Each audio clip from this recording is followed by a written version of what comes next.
20 of the Acts of 2021 as amended by Charter, Chapter 2 of the Acts of 2023 as extended to June 27th, 2027. This meeting of the Barnstable County Commissioners will be conducted both in person and remote means in accordance with applicable law. Members of the public are invited to watch the meeting through live real-time broadcast at www.youtube.com/user/Barnstable County or at www.capecod.gov. Where public participation is required by law or allowed by the board chair, persons wishing to participate might do so by in-person attendance or accessing the meeting via Microsoft Teams. With that, I would like to call the meeting of the Barnstable County Commissioners, April 9th, 2025 meeting into order, and please join me for a Pledge of Allegiance. I pledge allegiance to the flag of the United States of America and to the republic which stands one nation under God, indivisible, with liberty and justice for all.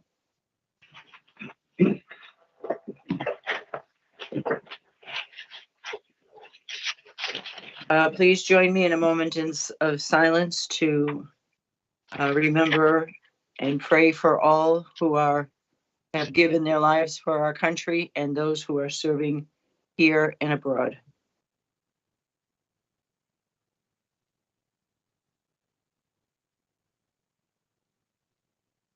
Thank you. Good morning, everyone. I hope you're all well. Sorry I'm not there. So we're moving on to the approval of the meeting minutes. Do I have a motion? Madam Chair, I move that we approve the meeting minutes of March 26, 2025, regular meeting minutes. And I will second that. Okay, and since I am virtual, roll call vote, please. Bergstrom votes aye. Forrest votes aye. And Lyons votes aye. Next on our agenda, just escaped me. I think we might want to just open it up, Madam Chair, for public comment. if we Oh, did I that. am sorry, I went over that. Is there any public comment? There's no one there, I take it, and I don't see anybody online. Correct, Ian? Don't see anyone. Okay. We're good. Alrighty, thank you. Let's move on to general business. Today, we're going to have a discussion and possible vote to support an amicus brief in support of an appeal to the Supreme Judicial Court of a land court on the effects of road discontinuance, contained in the land court decision known as the Town of Concord versus Rasmussen. Harvard College at L. SJC 13721. And Michael Dutton is going to kick us off on this conversation, please. All right. Thank you, Madam Chair. I just, this came to each of the commissioners, I believe, as a request to weigh in on the Concord decision, and the Concord decision as it stands right now and what's being appealed essentially is the notion that the public still has access over discontinued roads, unimproved discontinued roads, especially roads that were discontinued by the counties, I think between the early or mid 1920s up through the mid 80s. So it's relevant to us because over that time period, there were a number of roads that were discontinued on the Cape, and some of those roads were discontinued for the benefit of the towns. Most of those roads, I think, were discontinued for the benefit of the towns. But in cases where that discontinuance essentially ran to the benefit of abutting property owners, whether or not there's still public access over those discontinued roads is really the crux of the issue. So with that sort of introduction, with the board's consent, I would turn it over to Gwen Nolan King, who is representing the town of, I believe it's North Andover, if I'm correct. And I will turn it over to Gwen. All right, Gwen, thank you so much for being here to share all of this with us. Thank you. Good morning, and thank you for Good having me. My name is Gwen King, and I'm an attorney who actually represents the landowners who have been in litigation over this case for, I believe, over maybe 6 years now, maybe 7. But this is a case that's currently pending before the Supreme Judicial Court. And I believe on the call also is Christine O'Connor, who's the town council for North Andover. And the posture of our ask today is exactly as Mr. Dunham laid it out. We believe that this case, as it's framed before the Supreme Judicial Court, will have effect on discontinued ways throughout the Commonwealth, including some in Barnstable County. A little background about the case to explain the context, which might help you consider whether Barnstable County wants to weigh in. At issue in this case is a trail, an entirely wooded trail in Concord that was discontinued in 1932 under an act, under Chapter 82, Section 32A, the 1924 version. Now, the emphasis on the 1924 version is important because under the 1924 version of that act, the county commissioners had the express authority to discontinue a way and thereafter adjudicate it private. They had to make a determination that it was no longer needed for common convenience and necessity. And then on petition of the select board or the road commissioners of a town, the county commissioners would hold public hearing, publish public notice, and then adjudicate the way discontinued in private. So that's what happened here. 100 years later, the town now contends that the way is actually open to the public. Not only is that inconsistent with quite literally the facts on the ground for this trail at issue, but it's more problematically for you and the rest of the Commonwealth inconsistent with the plain language of the statute and what we now understand how the statute was treated by other municipalities and counties throughout the Commonwealth. So the real world impact of this is, as Mr. Dunning kind of referred, these ways were discontinued often because there was a new highway being built, or it had long since been unused and people wanted to make sure that they didn't have kind of an unused public way going through their property and they would seek these discontinuances. Now at law, the law has consistently recognized that a discontinuance is the way you exterminate public rights. The town contends you could only do that at public town meeting, but we contend that the statute clearly gave that authority to county commissioners, which they held in other parts of Chapter 82. As you know, county commissioners had the authority to discontinue ways, particularly between 1924 and 1983, and in some instances now. So to kind of reverse the history is very problematic because you would have such a hard time figuring out, A, where these ways are. We happened to do extensive research that took years to find hundreds of these discontinued ways in the Commonwealth that would be affected.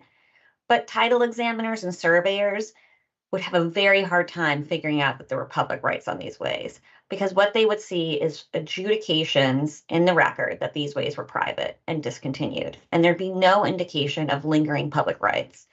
The consequences would be significant for public landowners, but also for municipalities, because as we all know, if there's a public way, many people would seek to benefit from that. And so this could really open up the doors for further litigation. That's why North Andover took the lead in drafting an appeals court amicus brief opposed to the town of Concord. And I think that split of one town taking a position against another is indicative of the merits of this case and the impact. Since North Andover agreed to be the main writer of the North Andover amicus brief opposed to the town in this case, the County of Plymouth has signed on. Berkshire Regional Planning Commission and Franklin Regional Council of Governments have also joined on to the brief. The reason why we're going to the counties or to their successors is A, you stand in the shoes of your predecessors, but B, you are in a position to really uniformly represent the municipalities within your county. And we think that's the most impactful way to get this before the Supreme Judicial Court. We do also know that there will be private landowners filing amicus briefs too, indicating that they would be detrimentally affected if this case were to hold that these discontinued ways have continuing public rights. So- Go with the town attorney. Right, and Christine O'Connor is also with us as I butchered the affiliations. She is the town council for the town of North Andover, and I don't know, Christine, if you have any Yeah. anything Christine. to add to what Gwen said.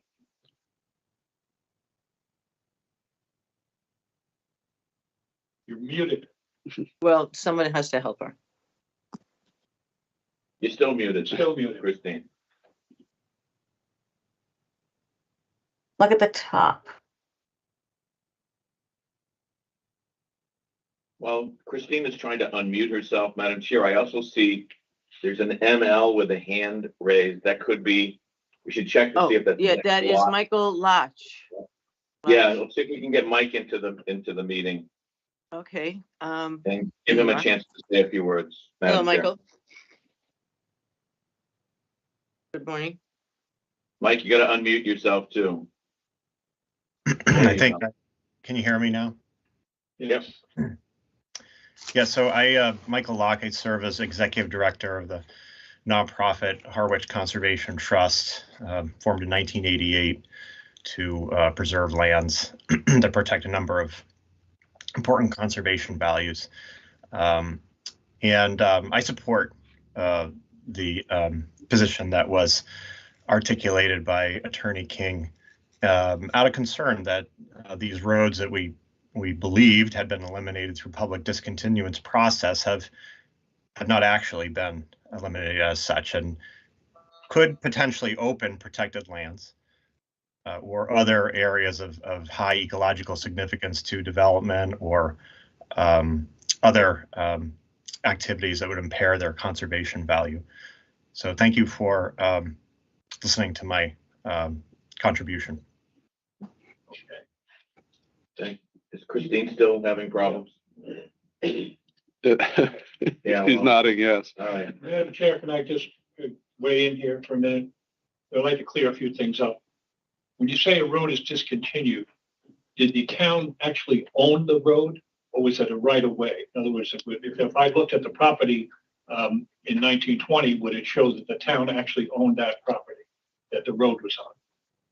Yeah, I think that's a really good question. And unfortunately, I don't have a good answer for you. The reason is because in this case, there's actually two questions before the SJC as it pertains to the trail at issue. One is whether the trail was public prior to it being discontinued in 1932.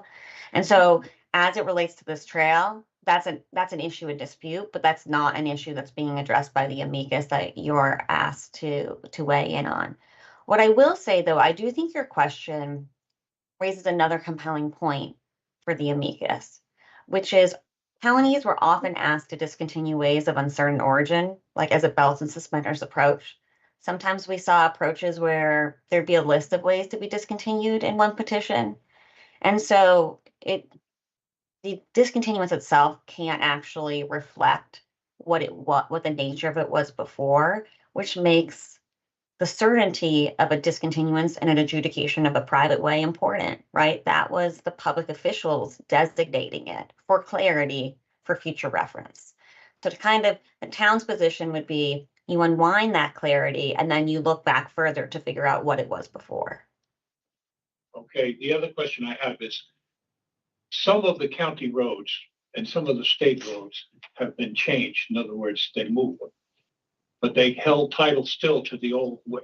In other words, there would be an old way that they moved it. And in the case of Chatham, where I live, the abutters simply built on the area that was abandoned right up to the road. So they said, well, if you move the road, the property accrues to the abutters, which I find it hard to believe. But they say, is that the case? Is that if you discontinue a road or if you move the road, that the property accrues to the abutters? Yeah, because in most cases, the public right of travel, which is what establishes a public way, whether it's a a public highway, a county highway, or a town municipal way. In most cases, it's a public easement that the private property becomes burdened on. And that's why they say the abutters own to the center of the public way. When, with the discontinuance, you eliminate the public right of travel or the public way, the fee revert, or the owners now own the whole thing. There are certain situations where by eminent domain taking, a way can be taken in fee, the entirety of the public way, by a municipality or governmental entity. That's not the majority of the cases, but in those situations, the fee would revert to the owners. So we do see, to your point, situations where post discontinuance, there's a house on these ways. Yeah, well, I mean, I'm talking about Route 28 here, so it's not some trails through the woods, but another thing, I'll ask you this, maybe not relevant, but every so often people bring up the subject of an ancient way, and they say, I've been walking over this property, I've been traveling over it for 27, 30 years, and now the property owner has closed the road, you know. And I have roads that have mapped back into the early 1800s and just simply designated as a path, and now some property owner decided he was going to close it. Is that a legal concept, the ancient way? Is that any kind of force to it? You know what? Yeah, I mean, all your questions are really hitting on the themes of this case, not relevant to the amicus before you, but the other aspect of this case, I would say the second prong of the case, whether it existed as a public way prior, really touches on like, well, what is an ancient way? And what we know from the case law that's fairly consistent is the court consistently recognizes that since the beginning of the Commonwealth, and in this case, this trail has existed maybe on the ground in some form for hundreds of years. But the courts of the Commonwealth have never recognized existence as necessarily indicative of it being public, because there were private ways, and there were many cart paths and ancient ways throughout the Commonwealth that were used, but never were taken or were never publicly laid out or publicly dedicated. And establishing prescription for a public way is a very high bar. So it is hard to prove public prescription for ancient ways, but in the normal course of things, you would be able to look to more contemporaneous evidence to have that direct proof, to prove a way that's public by adversity. But so maybe that would apply to the ancient cart paths that were still being used today. Here, that's even a more tenuous proposition put forth by the town because they discontinued it 100 years ago. So they have dismissed any claim that they treated it as public over the last 100 years. They're just asking the court to infer that it was public 200 years ago. Okay, I'm done. Thank you very much. Yeah, no, good questions. I don't know if Christine was able to solve her. No, she hasn't. Is that coming from us? From her.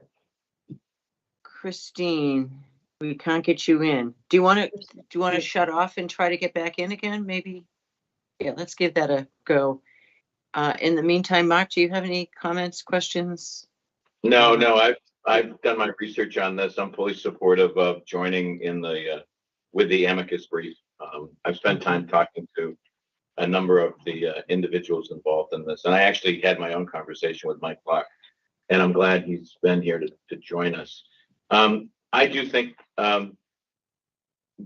there's an inherent value in us signing on, because here in Barnstable County, if in a very simplistic way, if the wrong side prevails, it does open up the potential for all sorts of complications with respect to the management of conservation land, public lands. We talk about land trusts. They have a significant interest in conservation lands. And quite frankly, it just opens up a Pandora's box of problems that I just don't think we want to invite. So I think we need to send a message to the court that we support North Andover, and we support the arguments that they're making. And I'm glad to see that other counties have weighed in support of this. And I think it's important that we weigh in support. So I appreciate all the parties being with us today. Gwen, Christine, even though we can't hear you, Christine. Well, Christine, can we give it one more try there? It's not She working? said that she just texted to say that the chat's turned off, but also that her messages only select participants can unmute. So I wonder if there's a way to Is overcome. Ian able to help there, please? You should be able to just click on mute in the top right. Try to click on mute right now. In the top right is a microphone with a cross through it. You should just click that. No, she's still having problems. You think we get this down after Yeah. 6 I know. years? Yeah. I think there's so many different platforms. Sorry, I'm just gonna take a picture Yes. of the thing to show her. There's so many different platforms sometimes. Jump in here, for instance, ask Michael Leck. By the way, the Harwich Conservation Trust does a tremendous job. We access many of the properties you have. I call it the Bank Street Bog, is one of my favorites. Probably got another name to it, but yeah, you've done a good job there. But I understand that there's an issue here in Harwich, very similar to what's going on right now as far as the county owning the a road, but and butters want it improved. But I mean, if they wanted to improve County Way, they would have to come to us. It would seem to me, if we own the road, we can say no, or if it's determined that that it is still a county road, then the county becomes the one that determines what happens to it. Or is there something somehow come out of our jurisdiction? I think what we're trying to do here is make sure that in this case that when we discontinue and we extinguish our interests in the property with respect to public ways or roads, the interests that we possess, we want them fully extinguished. That there isn't any kind of reservation or any kind of residual right. That when we extinguish a road and allow that land to be put in some public trust or protected in some way, that we consider that as final. I think we don't want to leave the door open at all. That's my approach and my understanding of how our interests are best represented and dealt with in this. Well, yeah, but the case in front of us in Harwich is a little more complicated. What would you say to, well, this isn't really Harwich, but Gwen, do you think Mark's on that right? You can see those two are not. Well, I don't see Christine still. I apologize. I was a little bit distracted because I was trying to help her It's all right. technically. Yeah, but I feel bad about this. It says your mic has been disabled. You can no longer unmute on when she clicks unmute. So I still think it's probably on the side of the controller of the meeting, but I'm not a tech person, so I have no idea. Yeah, we're at Teams. Do you, we're on a Teams platform here.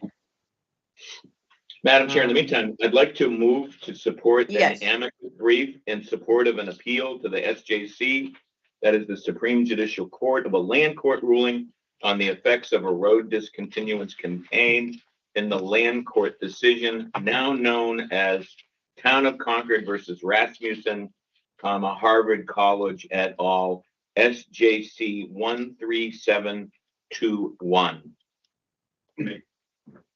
Second. Does the town of Utica, do they support this? It's her case. Yeah, Christine is, you're gonna have to say a little bit for Christine, nod her head. even though you might be on opposite sides. She is on the opposite side of this Well, question. yeah, I mean, at least she got a chance to say something. I mean, we only heard one side of the argument. I No, agree. she's on the same side as Gwen. That's what I'm asking. Yeah, that's Christine. Just nod your head. Yeah, she's Okay. confirming that. Okay. There you go. Yeah, I just wanted to make sure you had time if you weren't. That's the motion. Do I have a Okay. second? Yes, I second that. All right. All in favor, roll call vote, please. Bergstrom votes aye. Forrest votes aye. And Lyons votes aye. Very nice to meet both of you. I'm sorry we didn't have a chance to talk. Christine, maybe next time, please keep us informed of how this all works. And Michael, nice to see you this morning. Thank you for being here. And just for purposes of clarity, because I assume this would be the thing that Christine would say, because I've heard her say it in other presentations, she will coordinate with Michael Dutton to secure the signature on the brief before she submits it. Excellent. Great. Okay. Thank you all so much for your consideration. Thank you and good luck. Thank you. Okay, moving along here. Hang on. I forget my agenda. We are You guys want to come up to the table while we? We are now on, good. We're now on the Barnstable County Human Rights Commission 2024 year in review, and we have Leslie Dominguez Santos. Good morning, Leslie. Good to see you. Good morning. Our Human Rights Coordinator. Give me just a minute so that I can share. Thank you. Let's see. Okay, perfect. And I'm gonna be a minute. How do I make it so that it's just on that with that? Do you know? You're good at that. So good morning, buenos dias. As Commissioner Lyon said, my name is Leslie Dominguez Santos, and I am the Human Rights Coordinator for the county. I have with me two of our commissioners, Daniel Beltran and Rick Draper. They're both members of our commission. And it seemed like the right time for us to come in front of you to tell you a little bit about what we've been doing. And also we've just completed an analysis of our data from last year. And so it's the right time to come. Thank you, Rick. So we do start all of our meetings. Sorry, I'm gonna reduce that. With our land acknowledgement, which acknowledges that Cape Cod occupies the ancestral, traditional, and contemporary lands of the Wampanoag tribe. We recognize, support, and advocate for the sovereignty of these Indigenous communities.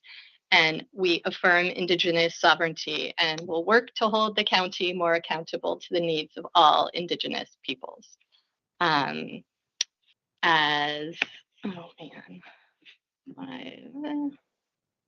can't I? There we go.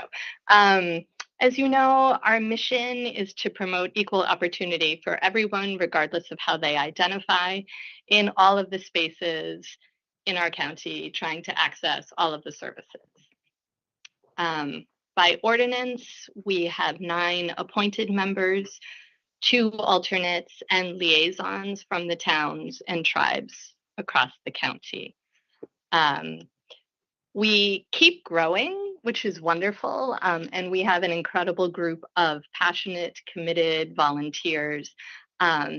New in 2024, we have several new commissioners, alternate commissioners, and liaisons from several towns. So we still have 3 signature events every year, though that is a little bit up for discussion. But we do have a Spring Human Rights Academy, which is actually happening next week, Fall Human Rights Academy, and then our celebration of Human Rights Day. Can I ask you Sure. one question? You're Yeah. probably going to go on and tell us where it is. Where is the spring? Are you telling us that the next slide here? No, this one was last year's slide. So our Human Rights Academy is next Tuesday. It's at Sturgis 529, which is their community building. So it's next Tuesday from 8:30 to 12:30. There will be breakfast sandwiches and pizza for anyone who attends. Okay, I'm going to try to be there. And that's on Tuesday of next week. Yes, next Tuesday, the 15th. So every year we have a theme. Every school year there's a theme for the Human Rights Academy. So the 23-24 school year had a theme of I is for inclusion. And so in spring of 24, we had students come together to talk about their inclusion projects, which was a lot of peer mentoring. And some big events that they held in their school around human rights, amongst many other activities. Students also last spring spent a long time talking about social media and inclusion. And it was really amazing to be able to hear the students talk about how they approach their public face on the internet. And so my favorite takeaway here is that you should only post and use platforms for positive contributions. And there were a lot of other thoughtful things that the students had to say, but that one was my favorite. So as they, that one. Right? Well, as from they children, shows that they're smarter than Their adults. conversations around social media were really striking. They behave better on their platforms than many adults do. Of course. So those conversations help lead us into the theme for this academic year. So the 24-25 year is really focused on student health and well-being and health and well-being of schools. So when we met in the fall, we had students mix together from the different schools and talk about what makes a school healthy and how can schools support students to be healthy. And they came up with some really great ideas and approaches, asking for quiet spaces, mental health support, green spaces, respectful relationships with their teachers. So I imagine that next week when we gather, there will be a presentation of students who have done work to build healthier school communities. We'll know more next week. Last year, we actually got to celebrate Human Rights Day twice because our December 23 celebration got snowed out. So we celebrated in January with the big awards, the Tim McCarthy Award going to Najina Lipcott of Provincetown. The Cornerstone Award went to Ann Burke of Fenway Health. And then the Rosenthal Award went to the Conversations with Police Martin Luther King Action Group of Nauset Interfaith. So several police chiefs and community members were all recognized together. And then this past December, we did a video campaign asking members of the community and organizations to talk about what human rights means to them. And so we had some wonderful videos. It wasn't a huge breakfast, but we had a lot of people still thinking about what human rights means to them. We continue to do lots of outreach events where we go across Barnstable County to talk about who we are, what we do, and what human rights are. And then this is the biggest reason why I wanted to come before you today is that we've completed our analysis of our 2024 intake and referral data. And what we find is our numbers are small, so it's hard for us to take the data as super conclusive of anything. But when we talk about our data, we talk about how it indicates trends across Barnstable County.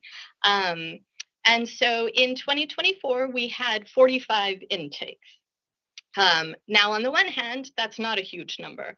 On the other hand, that's about one a week, which is far more than we want to have in our community, because that's 45 different people calling and saying, hey, Leslie, I think I've been discriminated against.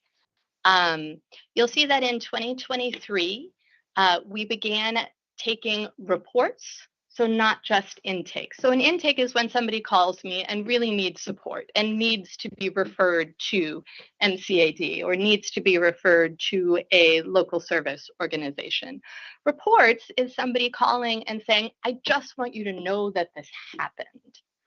And it's not quite half and half, but you'll see that we do get a lot of people that say, I just want it on the record that this happened to me. So when we get a phone call where somebody is reporting that they have experienced discrimination, one of the questions that we ask is, do you feel that you have been discriminated against because of some way that you identify? Now, someone can identify as more than one thing. So I identify as female, I identify as Latina. I could be discriminated against for both of those reasons. So again, when you look at our numbers, you have to know that people can identify more than once. But what's really striking, and again, this is when we talk about trends, what's really striking in our data is that fully 2/3 of the phone calls that we got last year were related to race. And so over and over and over, people are saying, I have been discriminated against because I am a person of color. And we actually pulled that number out because it was so striking. Our other protected groups that have been identified again, the numbers are much smaller, but there's two trends that I just want to draw your attention to, which is the increase in incidents related to national origin, which is immigration status, and the increase in number of intakes related to religion. This follows national trends with the increase in anti-Semitic and anti-Muslim incidents. So yes, our numbers are small, but yes, we are seeing that increase here on Cape Cod. We also, when we speak with people, we ask, okay, what were you trying to do? What service were you trying to access?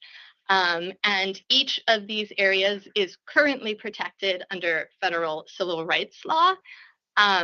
So the two that I want to draw your attention to here, again, looking at trends, are education and public spaces. So education, our kids are experiencing bullying a lot, and the numbers are increasing. The other one, again, mirroring national trends, is the increase in incidents happening in public spaces. So more and more people are feeling emboldened to say whatever they want out on the street. Again, it's happening on Cape Cod. It is not just a summer thing. People actually said, well, it must be that we're having summer tourists that come in and they're nasty. That is not the case. This is happening year round, but on our streets, in our public spaces. So people who do call who need support, when they call, I then reach out to members of our intake committee who help me come up with a list of places that we can refer people to. We do try to do the warm handoff. So if somebody's afraid to call MCAD, we can help them make that phone call. But you'll see we refer people out to the big places, what I think of are the big places, the Attorney General's office, MCAD, the Department of Justice. More often, we're referring people to local nonprofits for services. Sometimes town management, sometimes schools, but we refer out to a lot of places locally. When it comes to our outcomes, we have and continue to have investigations made by the big organizations, the Attorney General's office, MCAD. We have helped to push for trainings in places where they are needed, organizations where they're needed.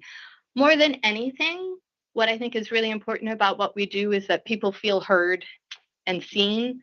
We have a lot of people who call and need to cry, need to talk, need to be heard, and that is definitely a service that we offer.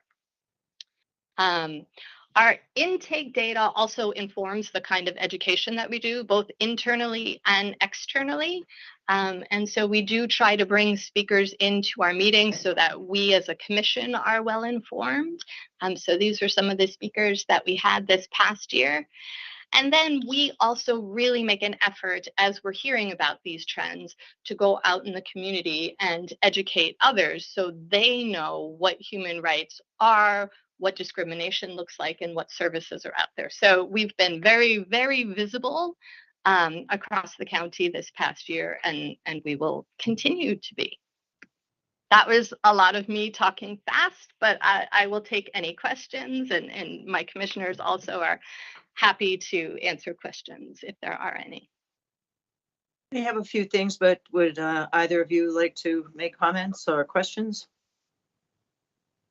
Commissioners? Yeah, let me start off. I'm kind of loquacious today, so I might as well start off. Yeah, I just find it, well, I'm not finding it interesting that bullying is on the increase. It seems like that's kind of our way these days. And, you know, America never liked bullies. That's why we had World War II, and that's why we have great movies that inspire us about the underdog up against those bullies. And unfortunately, we have a bully in chief. So, and that's the example. And that's what's always been frightening to me is I remember when I was young, I had a young president that was actually trying to put together things like the Peace Corps and such. So, Leslie, this is very important work. would any commissioners that are present like to add or say something here? Yeah, just a couple of questions. One is that, you know, I went to grammar school in the 50s, right? A long time ago. And, you know, I grew up in the city and it was mostly boys.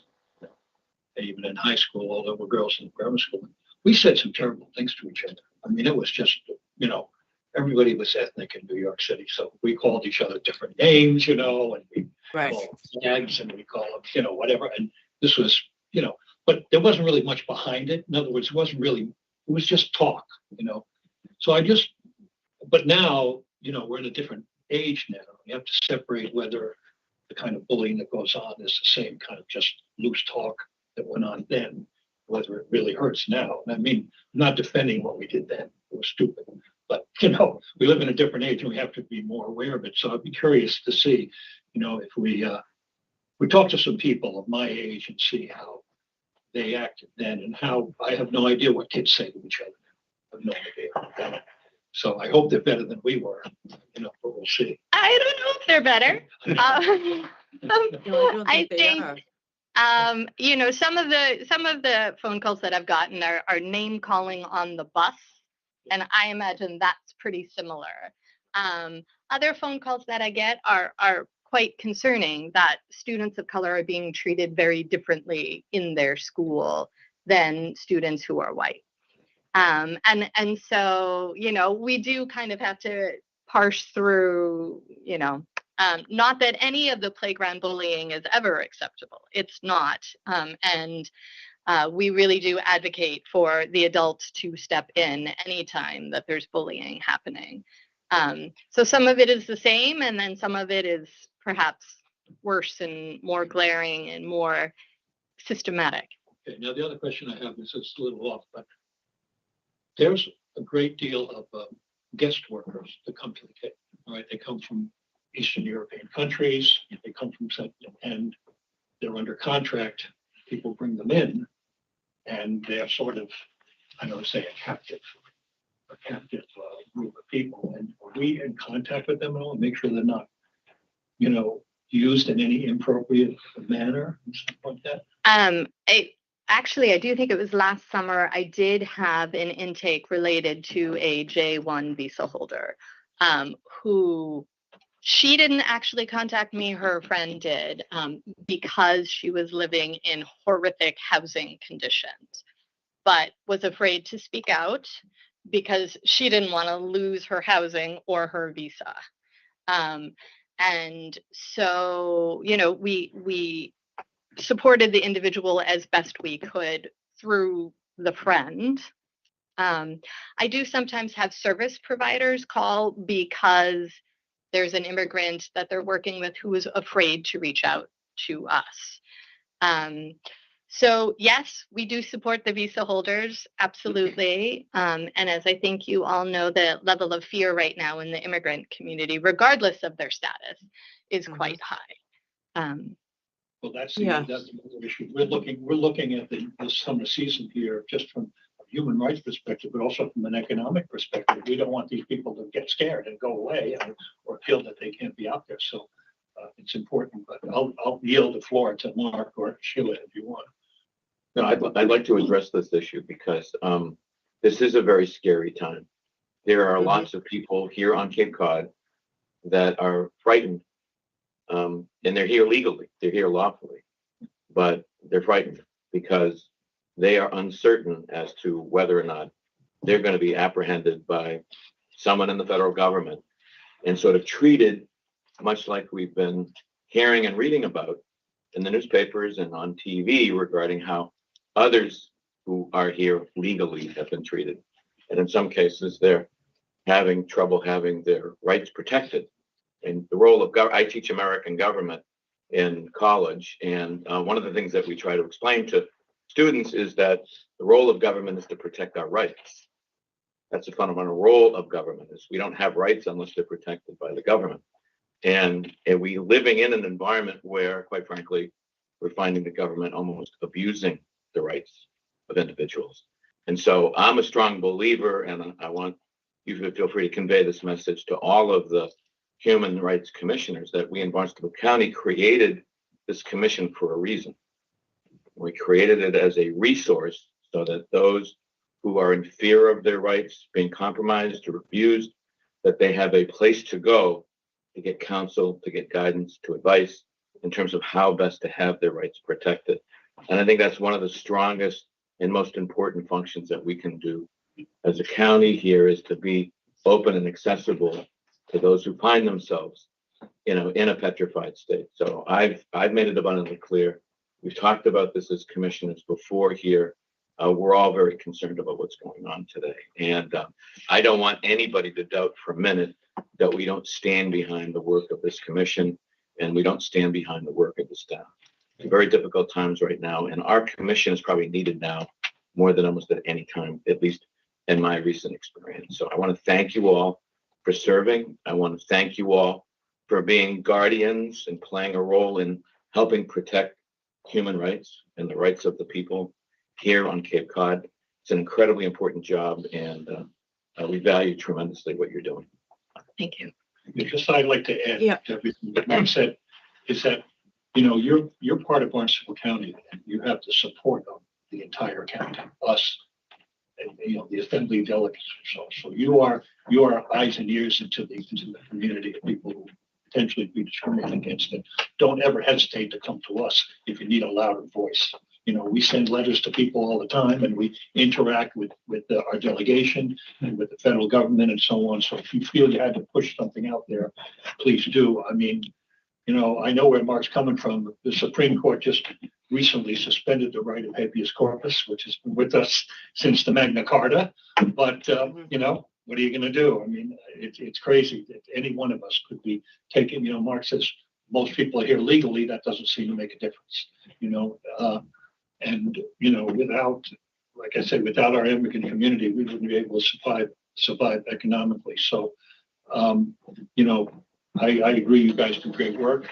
I hope that we can, through you, reach out to the people here, the immigrant community on Cape Cod, and not just the immigrant community, but, people of color, people who are discriminated against for other reasons, and let them know that there is their voice through you to us, to the greater Cape Cod community.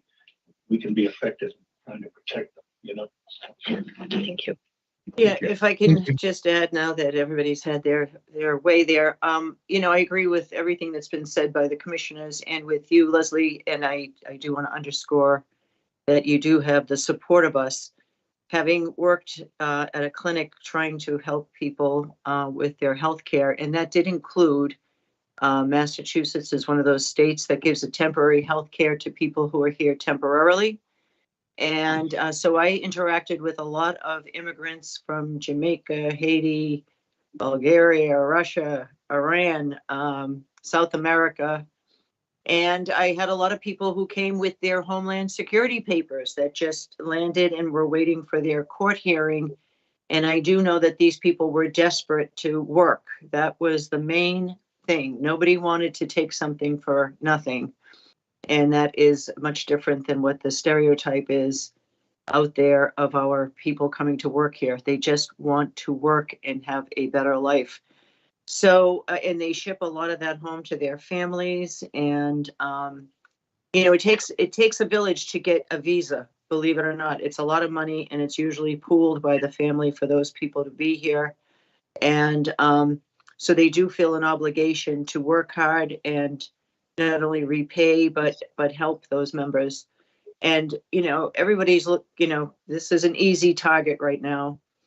And people of color are an easy target. The difference between Ron talking on the corner with his friends and mine, it didn't really happen to people you didn't know. It was your inner circle of pals, but we were all usually white, usually the same faith, but we might have been Italian and Lithuanian and Irish, etc. So you were able to kind of bang around with each other and, whatever acronym we wanted to throw at each other was a term of endearment in a sense, because they were friends.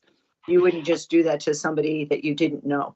So the times have changed. The complexion of the country is changing, and that's very fearful for some of these people. And they also don't like anybody who loves anything about a safety net or the remnants of the New Deal that still exist. So that's another, the robber barons are at work. So you have a tough job out there. I'm wondering how we as commissioners, or your commissioner, you have a fellow member of your board of commissioners there, Leslie, would they like to, two members there, would they like to add anything before we wrap this up? You guys want to say anything? Yeah, I would, if you don't mind. I Yes, think that, please introduce yourself. well, I'm sorry, my name is Rick Draper, and Hi, Rick. I'm a commissioner on the Human Rights Advisory Commission, and also I'm chair of the Intake Committee. And what town are you representing? And I represent the county. Okay, yes. Commissioners are, I'll tell you, I live in Brewster, but That's what I'm asking. The commissioners on the Human Rights Advisory Commission are countywide. But there are two things that are going through my mind at this point. And number one is, if you go back and recall what Leslie said about the intakes, about one a week, and sometimes there's a week with none, and then sometimes there's a week with 4 or 5. This can be, how shall I put it? It can be emotionally upsetting and draining for our wonderful coordinator who takes all these calls and listens to all of this. And if there were any way that the county could provide any assistance in terms of employment of the coordinator or additional coordinators, that would be very, very helpful, just to kind of spread this work out. She wears a great number of hats, as you saw from the presentation, and there's just quite a lot of work to be done. The other thing is that I think that one of the reasons, it may be just a small part of it, but one of the reasons that our intakes have increased over the past several years is that people are beginning to realize that we're there. And we've had people who have been, when we asked for a liaison, asked the select board for a liaison from their town, they said, "What? There's a Human Rights Advisory Commission?" And it was the first that those select people had known that we existed. So, in any way that we can get the word out, any way that we can publicize this, we can be, that much more effective. But I also want to say thank you very much for your support. I am just thrilled that the 3 people in front of me do indeed support this. We have been in a place where that was not the case, and I'm very, very thankful for the change. So just, would your other commissioner like to speak? Yeah, excuse me. Anything? My name is Daniel Beltran. I'm also a commissioner with the committee as well as on the intake side with Rick. I too want to thank you for your support, and especially now, because I think more than ever, we're going to need it now. I can tell you just from a very personal perspective, I feel the anxiety. And if I feel the anxiety as a citizen, as a person who has been a part of this country almost all of my life, I can tell you that people who haven't are in much worse shape. And it's going to take a lot of effort. And having your support really means so much to the work that we have to do. So I just wanted to say that to you. Sheila, just let me say. Thank you. So we- if I could just, for 1 second, Ron, I'm gonna jump in, then I'll let you speak. So when it comes to the H-2B and J-1 workers, there are organizations that represent them and sponsor, set this all up. And I did a lot of work for doing a bike program several years back. And I did have a lot of interaction with a woman, she's probably gone now, but in New Hampshire was where this was out of. She was helping with the J1s. You know, they were those sponsors. I had a kid that went overseas at one point for a month, and it's something like that, a student exchange. So those are good places to start to let them know, because they do pass that on to their clients that are coming here, their H2B that they're representing and sponsoring, or, assisting them to get through that process. And also, I know on the Outer Cape, a lot of immigrants show up at the clinics. So if we have a pamphlet or something, we could ask that those things be there in different things, libraries, to let people know that there is help. And if it might not be the person who is feeling uncomfortable, somebody else may see it and help them with that. So I'm happy to get things out here. And I think that's a good thing for each commissioner to do, is look at where could they put some information in their town where people would see it and access it. But I would also try to reach out to those organizations that assist the J1 visas to get here. Ron, you wanted to say Yeah, something? I was just going to say that one of the ways that and just listen to how you could raise your profile is, we have people who send out press releases on behalf of the county, and if an issue comes up, that makes the newspaper or something like that, you can always issue a press release. You don't have to be specific to that incident. You could simply say that, the Barnstable County Human Rights Commission condemns discrimination of any kind, and get it out there and get on their website, and, maybe somebody will pick it up and take it that you commented on it, because And Sonia would help with that. Yeah. she certainly will. I think one of the things I'd like to suggest is Leslie's been, I think, in touch with the various groups that are providing help, that are providing guidance and providing assistance. I certainly have as well. I think it's important that we make people that we're in contact with, that we hear from, we make them aware of where they can go to get that extra help, that extra guidance. There's a lot of work going on, I would say, below radar, and sometimes that's a good thing. But it's important that people get connected to the folks that are actively engaged in providing particularly legal advice and legal guidance. Like I said, I know people are working on that. I know there's a lot of work going on sort of behind the scenes to make sure that information gets to people. And I think it's important that you be part of those conversations as well, to make sure that you have the most up-to-date information so that you can provide to people that you come in contact with information, contacts, where they can get help. I think the last thing that we can do is the best thing that we can do is help facilitate the flow of that information, because I think that is important to do right now. Right. And then, go and ahead, then Mark. obviously there's a broader political dimension, which I know is frustrating. So in our own ways, as individuals, I've encouraged people to pick up the phone, write angry letters, take to the streets, and do all the other things that one has to do to make one's views known. But that's not an official position of the county. That's what we do on our own. But sometimes we need to do things on our own just to keep saying. But in the meantime, I think the kind of work that you're doing, the kind of information and referral, access to this kind of information is incredibly important. And that's the kind of stuff we can, obviously, as a county board and a county group, advise people.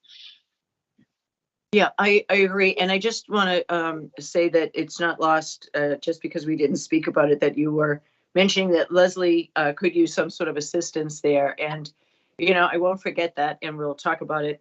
We're sort of going through our budget now, and it may be, not sure if it's too late to do that, but even if it was on a stipend basis or something, we could maybe help out there to lighten the load. As I'm afraid, and hopefully we'll be wrong, that this will pick up as the next 3 years roll out, 3.5 years, if we all get there. And, we all have a target on our back right now. If you say anything on Facebook, you say anything, they're looking. So this isn't just about people of color and immigration. It's anyone who just ticks off the wrong person at the wrong day. So with that, is there anything else that anybody wants to add? I'm just gonna, Yes, please, just to Leslie. your point that you just made, Commissioner, we had 45 intakes last year. It is April, we're already at 21. So we are. yes, numbers Yeah. are increasing. Yes, they are. So we will take into consideration need on your part. Okay, the question I have is that, do we have obviously the governor, and I would hope the current district attorney down here is not on board with the administration's practices and taking people off the street. So I'm hoping that we have enough firewall, but I hope we have the cooperation of the local officials to resist any attempt to take people, because, as Sheila says, I mean, you have people here who are, some of them are undocumented, some of them are not. So far, it seems like the administration is concentrating on people who have criminal records or have some kind of criminal background. But Not eventually, necessarily. We've got a lot of, there's 150 students rounded up. Anyway, Yeah, go ahead. if he follows up on what he says, he's going to be we're going to see our neighbors disappear. So I'm hoping we can offer some kind of official resistance to that. There are certainly police departments on Cape Cod that are staying in their police lane and not engaging with federal actions. Mhm. That being said, yes, friends and neighbors on Cape Cod are already being rounded up. And we walk a very fine line. And so I'm only going to say so much here publicly. But federal actions are already happening here, and Right. not just targeted criminal searches. Yeah, I wonder, Exactly. if people are undocumented, they should be brought into the system, but they should also be given an opportunity to plead their case in some kind of, they shouldn't be just taken off. The idea if they could take me off the street, I don't have a chance to say that I'm not an immigrant, that's how it is right now. I Yeah. get too far down the road. But the fear it's scary. the fear commissioners is that we have a lot of people here on Cape Cod who are legally here. Right. They're in status, but status keeps Status is changing. being Or revoked. there are stories of status getting sort of unilaterally without notice revoked. All right. And that only adds to the fear Exactly. of people in our community. And I think that's what's making the situation significantly worse, is that there are people here legally in status and finding themselves, literally on edge. I'm very familiar with the community of Haitian workers that are here. They're here on Cape Cod under TPS. They're a protected status. They've been here for a while, working very hard. I see a lot of these workers, I've seen them over the years, very dedicated, very hardworking. And then to hear that, the rules are now changing. They're not going to be here until a certain period of time, that they're going to have to leave very shortly. And then, like I said, hearing the fact that people have been rounded up while they understand that they're in legal status without any court hearing. That's what I'm saying. It's important for people to know if they find themselves with questions about what they can do or what their rights are, to be able to steer them to the proper legal and other organizations that are coming together to provide that kind of information to people. It's very frightening right now. It's very frightening. And, as I say, all of the immigrants I know were just, if they had a status, if they were going on to a green card and really going to go for that citizenship, they were very careful. They were better abiding citizens, more law abiding than most of us, because they had a goal to become part of this country, and they believed in the better things of this country, much like we take for granted or don't even acknowledge. The misconception and this horrible image that's put out of the immigrant is just so unfortunate. I'm a first generation on my mother's side, so I understand that we're all immigrants, either a couple of generations out or kind of first generation or first here. So we're all in this together, and we should remember that. I want to thank the Human Rights Commission. I want to thank you, Leslie, and all of your hardworking support team there. And And I will try to do everything I can to stop by the Human Rights Academy. Thank I you. will Thank see you you for later. having us. Thank you so much. Again, that Human Rights is next Tuesday at the Sturgis Community Center from 8 to 12. So thank you. All right.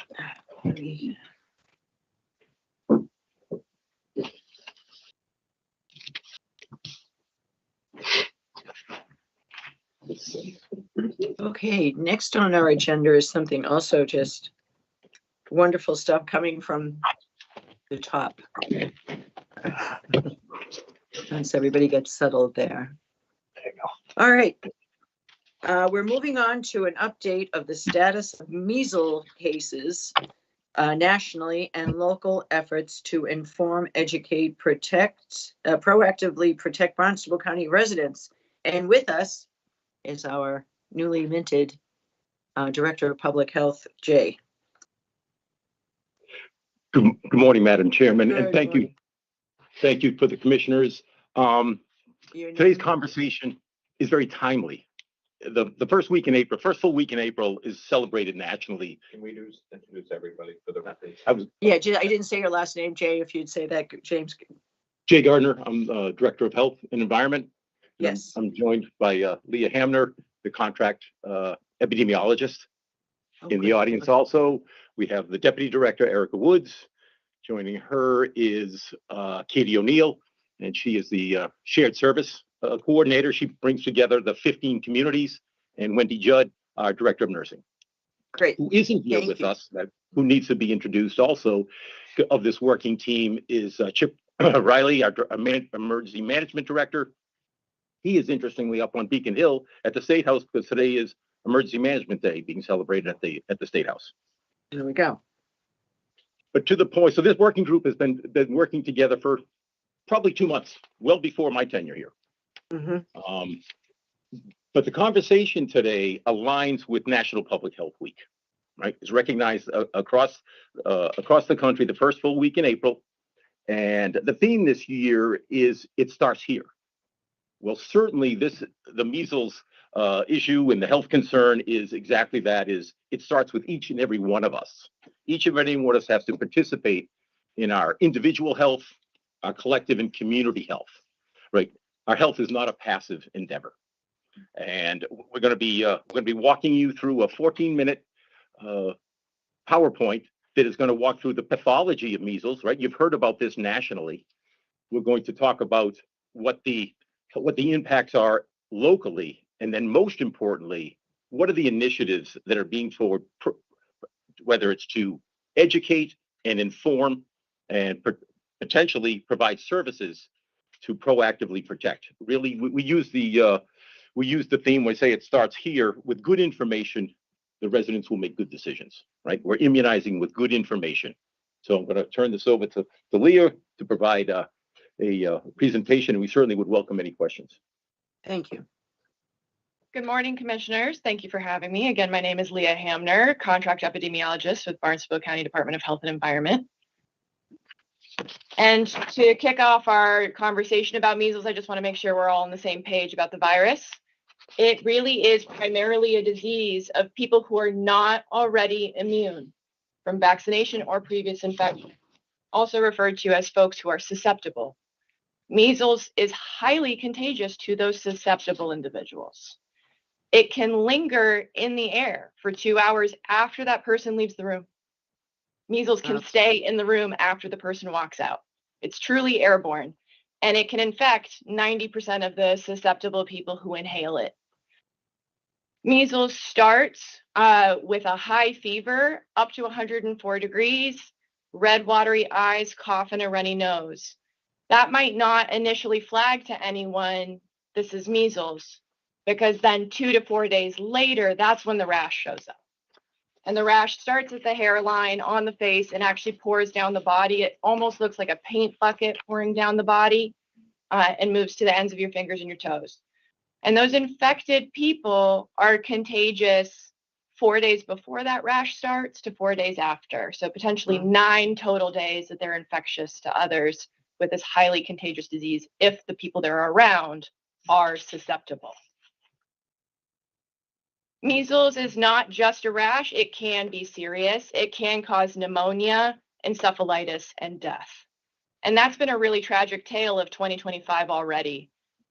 In the US outbreaks, there have been no cases in Massachusetts to date, but in the total outbreaks in the United States so far, 74 people have been hospitalized, most of those being kids under 5 years old, and 3 people have died, which is not usual, not normal. The last time there was a measles death in the United States was 2015, 10 years ago.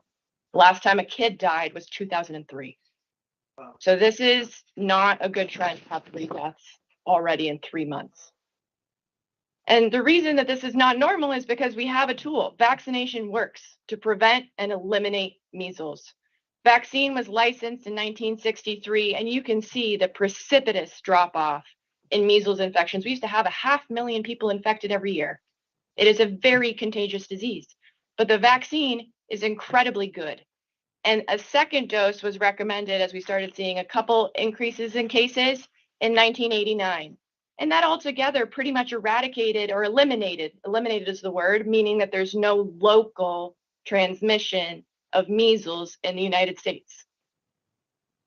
However, that same progress has not necessarily happened globally. There are a lot of measles outbreaks globally. And so our outbreak risk here in the United States depends on 2 main factors: global measles activity and our MMR coverage, the vaccination coverage here in the United States. And that has been declining. Now, as I mentioned, the travel risk is how measles gets into the United States. Now, when that person travels, gets infected abroad, and then brings it home, it all depends on who they come home to. If they come home to the population on the left, which is most frequent because we have a general high immunization in the United States, if they come home to a well-vaccinated community, we're not going to see additional transmission. We might see 1 more case, maybe 2, but that herd immunity takes effect. If they come home to a general population that's under-vaccinated, then we could see a small outbreak of 3 to 10 cases or a medium outbreak up to 50 cases. But those large outbreaks, the one that's happening in Texas and is spilling over to other states, those really significant outbreaks, those happen when people come home to a close-knit under-vaccinated community. When they, for example, religious groups or communities that get together, that they all are, when the virus gets in and they're all susceptible, it spreads like wildfire. And so it really does depend on who that person comes home to. That also indicates the measles risk. Put another way, this graphic shows the exact same population level vaccination coverage, 92%. There's 8 yellow figures in each side. If those 8 yellow figures who are susceptible are spread out throughout the population, it's unlikely that they're going to all get exposed to that measles case and all come down with it. But if they cluster together and they spend time together, that's a really high risk for those people who are susceptible, but not to the rest of the population who are already immune. So what's the current situation? In 3 months, because we're only in the first week of April, there are already 22 states in the United States reporting measles cases. There are none in Massachusetts to date, but there's some pretty significant outbreaks happening, especially in Texas. Put in a time frame, this is what it's looked like year to year. And here we are in 2025. We are already at over 600 cases. The worst year in the new millennium was in 2019. And if we continue on the rate that we're going to blow past that as a country. Because we've already had just 3 months and 600 cases. Put a just different visual way, you can see this is cases by week. And so these right here are 2005 weeks. You can see the pace is totally different right now. There's the number of cases. And largely this is driven by the major outbreak of measles coming home to a close-knit, under-vaccinated community. And that's where our explosive growth comes from. Another statistic, just to drive the point home that measles is primarily a disease of people who are not already immune, is of the 600 cases we've seen in the US, 97% of them have been unvaccinated. That's who's getting sick. That's who's getting measles. There are some patients who have had 1 dose of MMR and 2 doses of MMR, but nowhere near the number of unvaccinated individuals. No vaccine is perfect. However, the measles component of the MMR vaccine is pretty darn close to perfect. 2 doses is 97% effective at preventing you from getting measles. And you only need to get 2 doses for life. So there are, again, 6 major outbreaks in the United States. One is extra large. That's the Texas outbreak that has spilled over into New Mexico, Oklahoma, and to Mexico itself. There's a medium outbreak in Kansas and Ohio, and a small outbreak in New Jersey and Georgia. But really, the extra large outbreak, the Texas situation, that's where most of these cases are coming from. For the states, the 22 states total were mentioned of having measles cases. A lot of them have 1, 2, 3 unrelated cases. And those situations are travelers. You could call measles the worst souvenir. People get it abroad, they bring it home if they are unimmunized. So there's a lot of countries with really serious measles transmission. And with how infectious measles is, it's a threat to, if you're going traveling, you want to make sure that you are immune prior to that travel, because measles is that infectious and you could bring it home. So travelers are strongly recommended to get vaccinated prior to travel, and you can get it at Barnstable County Department of Health and Environment. What this looks like locally, I want to show this kind of United States coverage of MMR vaccination, because we are colored in blue. Massachusetts does have a greater than 95% immunization rate. 95% is the magic number in measles. Above that threshold, you have herd immunity, so you're not likely to see continued sustained transmission. But again, if there's a small pocket that everyone's going to hang out with and they're all unimmunized, you still can have a lot of spread. However, there's plenty of states that are below that threshold. Is that rate consistent on the Cape as well? I'm going to get to that. Yes. Thank you for prefacing the next slide. Okay. So here are counties ranked from most immunized to least immunized.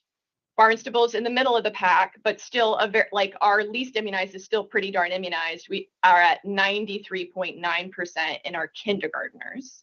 Our kindergartners are part of the, like, where are we monitor the data the most, because for school entry, their immunization status is checked. And so 94% of our kindergartners in the county are immunized at the beginning of the year. 5% or 0.5%, sorry, have medical exemptions. Those are the kids we really don't want to see get measles. Those are the kids that are medically fragile. 3% have religious exemptions. And so when we kind of are talking about interventions, the medical exemptions, they might get immune globulin, which we need to partner with the hospitals to make sure that they get to try and mitigate severe disease in those kids.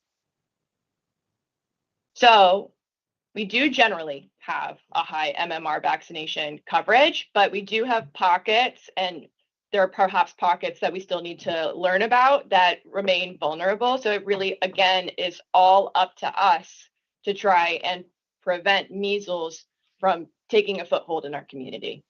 So we're working with partners to identify under-vaccinated communities and coordinating approaches to offer vaccination. There's no monolith for why people choose not to vaccinate. There's no one reason. We need to be able to have conversations with people about all of their questions, concerns, and make sure that they're informed so they can make the best decision. Everyone wants to make the best decision for their own health. So to that end, we've been preparing and also planning out what we would do if we were responding. We have no cases in the state, and of course not in the county, but we're still preparing. So what that looks like is we've been doing a lot in communications, as Jay mentioned, especially with our healthcare partners. Hospital and healthcare is a huge partner in this. Early identification comes from our hospital and healthcare. So they need to be aware that measles is on the rise, that they need to know how to test for it, how to isolate for it.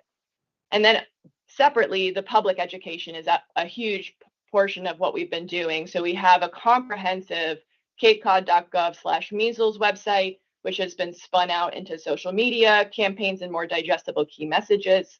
But that website has a lot of information on it for both public and healthcare. We've also been building partnerships. Some of these have been long-standing partnership building efforts, like the Cape and Islands Health Agent Coalition, which has existed for over 20 years. And that has been a very productive, very fruitful partnership where we're doing this regional coordination, because measles will not respect town lines. It will not respect county lines. And so we really do need to have a regional approach to this. Similarly, in the same vein, I've been bringing together disease investigators from not only Barnstable County, there's some towns that have their own investigators. The VNA does investigation, but also the islands have their own investigators, and across the bridge. And we've been getting together just to talk about what we're seeing, how we're communicating with patients, what our difficulties are, and trying to actively problem solve and troubleshoot together so that we are all situationally aware when these things happen. And also we know who our partners are. And doing the same with pediatricians and schools. Really building those relationships, because those relationships become the crux of your response when you are in a response situation. And then we actually have drilled this with a tabletop only a couple weeks ago, where we actually acted out a measles scenario where the hypothetical was someone brought home measles and started working at their job at multiple long-term care facilities and brought measles into the long-term care facility. So we worked through that scenario together about communications, about response, about who would do case investigation, how we would manage contacts, which is a big part of this. Another huge part of preparedness is, of course, promoting vaccination. The Barnstable County Public Health nurses continue to vaccinate our community. Every Tuesday, Thursday, they're here at the County Health Department, and individuals can call to schedule an appointment at any time. Both adults and children and travelers can get their vaccines at Barnstable County Department of Health and Environment. And then we also are going out into the community in spring 2025. There are regional measles clinics planned throughout the county, which is supported by the Public Health Excellence Grant. And then if we were to have a real case and we were needing to do the actual whole scenario through in real world, these are the steps that we would be working through. First things first is working the individual who's infected. So that's identifying them, investigating where they've been, investigating where they might have gotten it, and prospective contact tracing and isolation. And then the contact management is really the time-sensitive, fast and furious piece, identifying who is exposed, trying to get them a medical intervention, because actually, if you've been exposed and you're not immune, what we give you is a vaccine. The vaccine can actually, within a certain time frame, 72 hours, can stop you from getting measles. And then potentially quarantine, preventing spread, through vaccination clinics more broadly, and coordinating with other vaccinating agencies, vaccinating pharmacies, the VNA. And sharing information is a huge part of this. Maintaining situational awareness, latest data, combating misinformation and disinformation has been a huge part of the outbreak county's response in areas where they've had a lot of cases. It's been a lot of misinformation and disinformation to fight against. And cultural competency and making sure all this information is available to all populations is a huge part. If folks do have questions in the meantime from the community, we do have a care line, which folks can call to ask questions about measles anytime or other infectious diseases. Phone number is 774-330-3001. Or you can email us at care@capecod.gov with your questions. And then partnerships is the foundation of what we do. And we do collaborate with trusted messengers. Not everyone wants to take the county's word for it, unfortunately. And so really working with the people who they do trust, giving them good information and empowering them to have these conversations, coordinating across agencies. And as Jay mentioned, CHIP, our emergency preparedness mechanism that we have at the county, is really wonderful and extensive. It will impact multiple jurisdictions if there is a case. And so that multi-agency coordination becomes really essential. And I wouldn't be public health if I didn't end with a call to action. So what you can do is know your immunization status. If you are uncertain if you are fully immunized, you can get another vaccine. If it's not contraindicated for you because you're not on an immunosuppressive therapy, you're not pregnant, you can get another vaccine. It won't have harmful effects, and then you know that you're immunized. And then you can also visit our website. Visit capecod.gov/measles to learn more and help us ensure that we protect our community to the fullest extent we can. With that, thank you. Excellent, excellent. Jay, would you like to go on, or do you want to stop it there for questions? I would encourage residents in the community listening at home to get onto our dashboard at the county. It'll give you, depending upon your year of birth, what your immunization status is, and actively get engaged to know if, in fact, you have to contact your primary care. Certainly contact us here at the county, but know your immunization status because you can proactively protect yourself in this. So I have a question on that. I just assumed that, it is an immunization for life. So I think the three of us have been all, our parents brought us right in and got our shot. So I never really gave it a thought, but is there a better practice now being considered that people over a certain age might want to have another one, or and what would indicate that need, if there's anyone out there, since we have an aging population as well as a young population? Yeah, Commissioner Lyons, I would be happy to answer that. So Yeah. Certain age groups, when the measles vaccine first rolled out up until 1989, only one MMR was administered. And then we discovered that actually 2 MMRs give you 97% the better protection, and measles is so infectious that the better protection is recommended. So if you only got 1 dose, it would be advisable to get a second. So if you were born, though, before 1957, measles was so rampant at that time that actually it's presumed you were infected. Mm-hmm. It was so rampant. And then if you were born after 1957, most likely you received a vaccination, or if you didn't receive a vaccination, now's the time. And so we do have a breakdown of exactly who should get a vaccine and what kind of the dealio is with each of those age groups on our website. And I'll go ahead and share my screen again just to navigate you there. So under departments, and you go to the health and environment page, infectious diseases, it's right up front, measles information and prevention. And then if you scroll down, so I have to minimize something. There is, if you think you might have measles, I do have a call out. It is critically important you call your healthcare provider before going in the building, because if you have measles, you're highly infectious to other people. So please do call before you walk in those doors. And then if you scroll down here, we have a call out really breaking down, do I need a measles vaccination? How do I find out?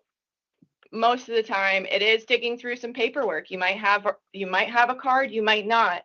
And if you feel like you don't have the appropriate documentation at this point, you're suspecting you probably did, but you just don't have the documentation, you're welcome to come get immunized.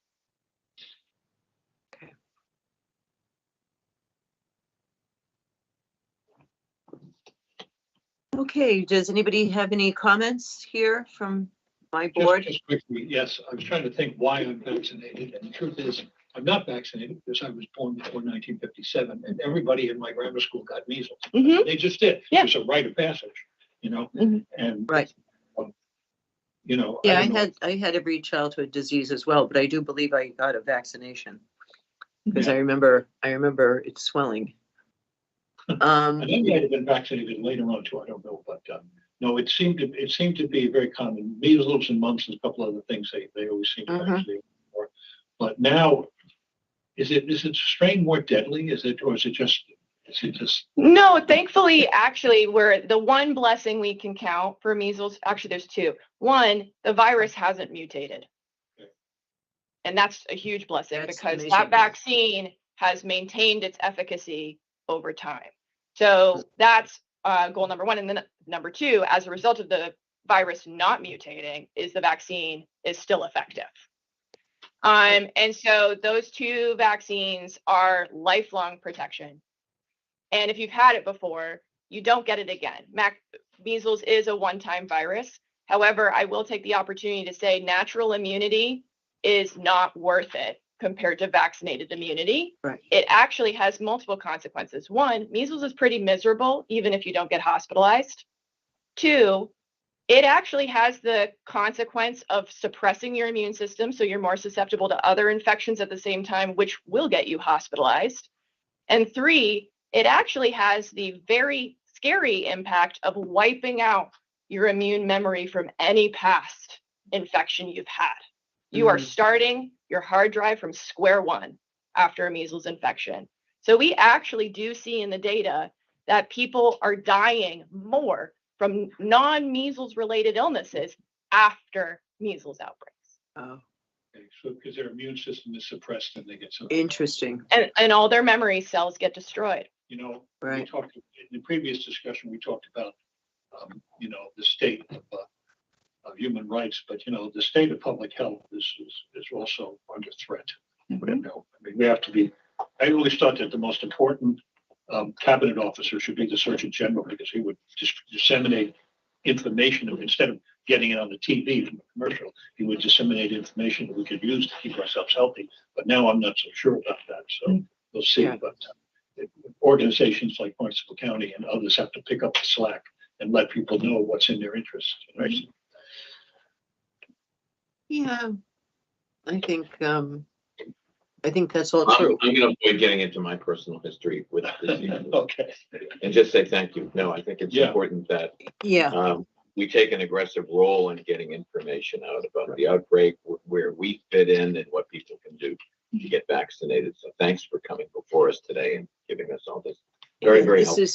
It's an important subject for people to understand and to know that even though we have a high rate here in Massachusetts, it can happen to your child if you're taking that chance, and to think about those things. Thank you. Okay. Thank you for the opportunity to be here. Great, thank you so very much. Okay, before we go further, we have, we're on to new business, and I'm going to take that opportunity to say something I wish I had said. I was a little discombobulated trying to get my system together when we first came on. I just want to take a moment to recognize the passing of Phil Johnston, who was not only was he a former chair of the Democratic Committee, he was a state representative. He was a champion, speaking of public health and health, he was a champion of public health here in this state. And he would have plenty to say on this topic, and thank our team there with us. And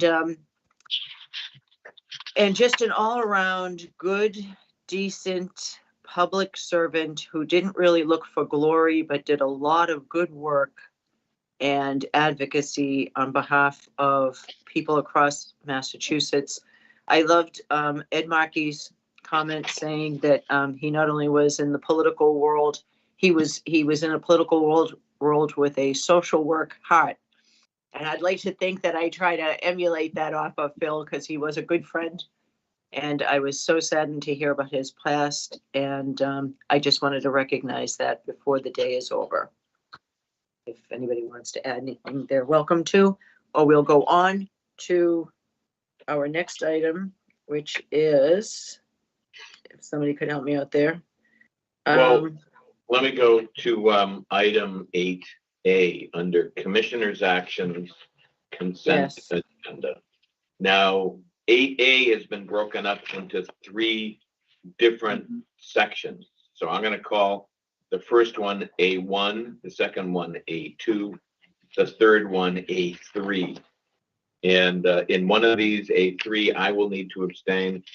I understand Commissioner Lyons will probably abstain on A2, and we can all vote on A1. All right. Okay. So I'd like to start off with making a motion on A1.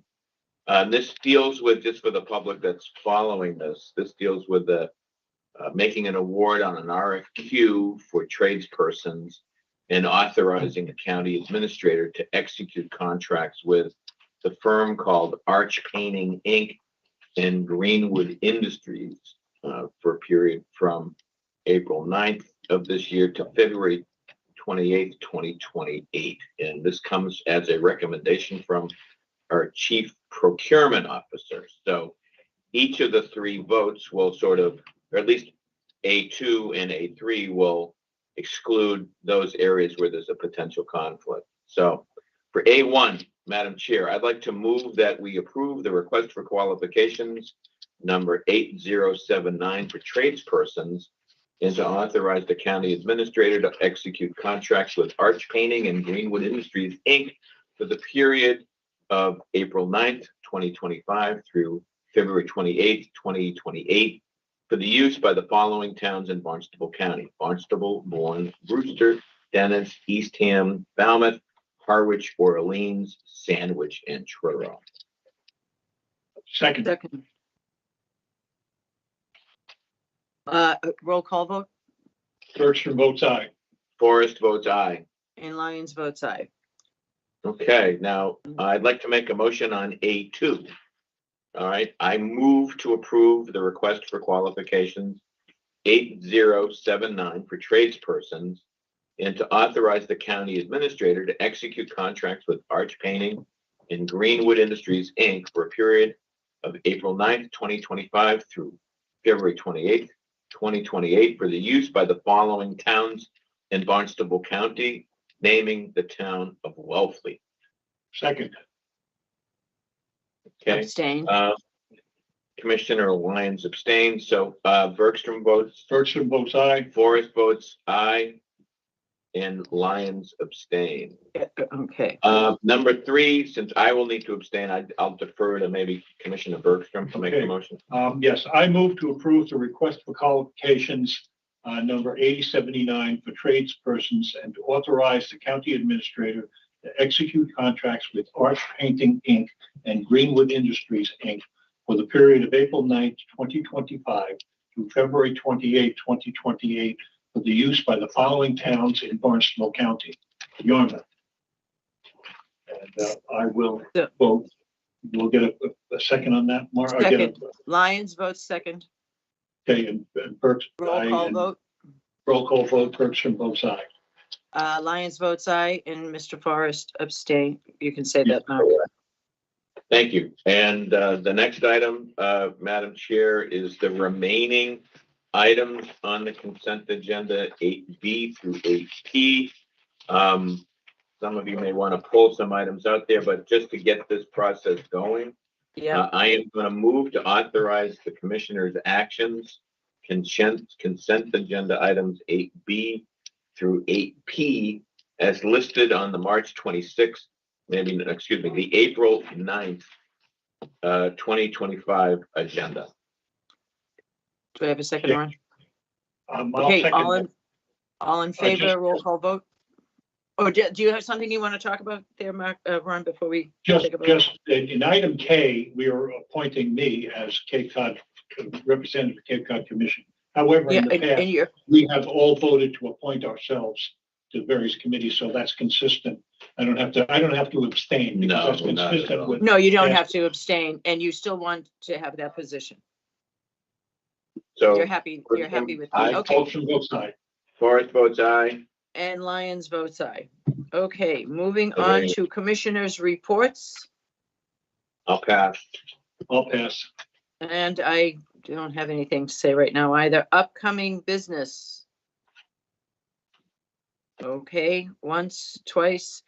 Okay, Michael, it is you and staff reports. Please. All right.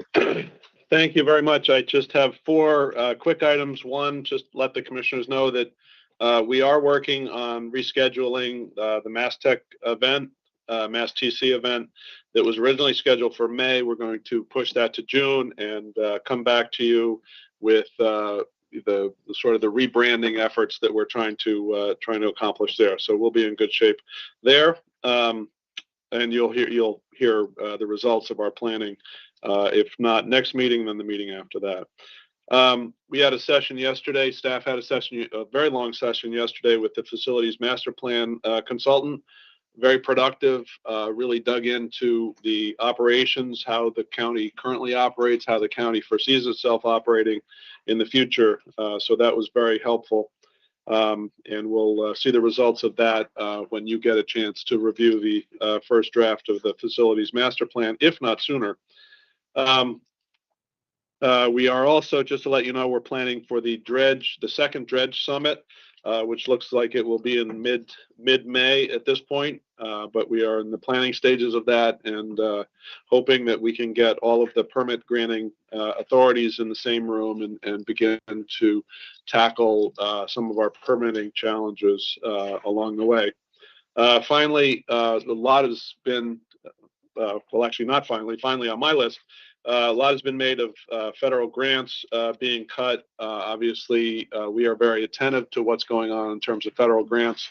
But I want to let the commissioners know, as I let the assembly know, that it's very hard to plan for a cut in a federal grant without having really any idea of which grant that might be.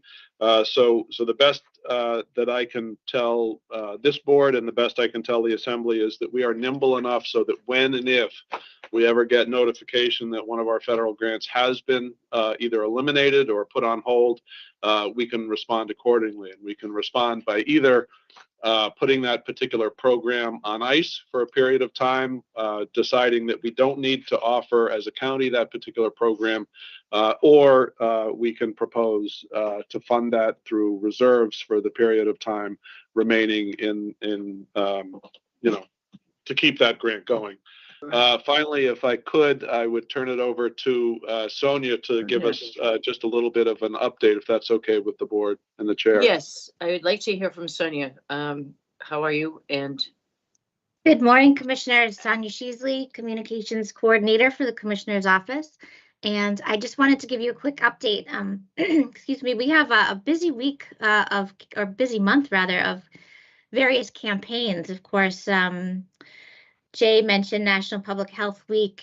We also have, for the whole month, we have National County Government Month, which we've been doing for the last 3 years now. So I just wanted to give you a quick update. So I'm going to share my screen just so I can show you. One second here, so I can show you a landing page that I created. And can you see that? yes, I know that, man. Great. Okay. So what is National County Government Month?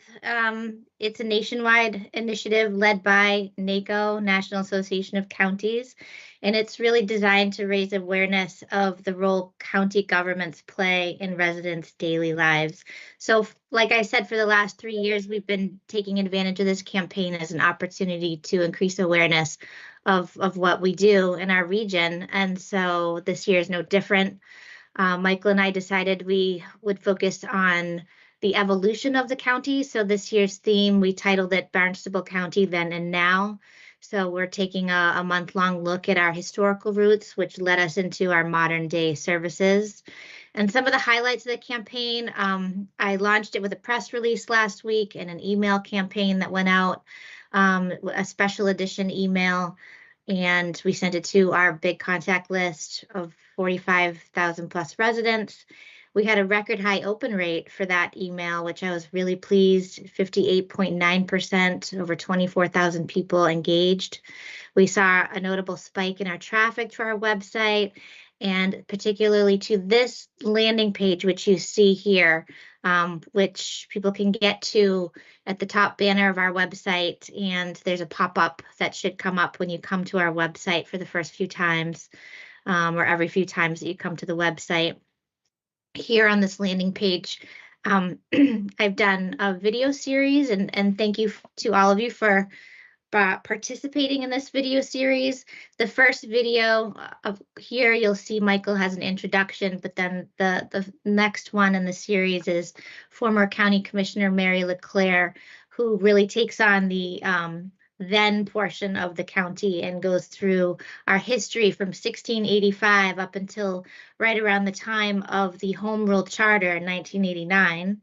And then later in the month, we'll add videos. We'll be adding Mary's videos. They're very short clips, like 30 to 40 seconds long. And then later in the month, we'll be adding the videos that Chair Lyons and Vice Chair Forrest and members from the Assembly, our Speaker and Deputy, helped to film.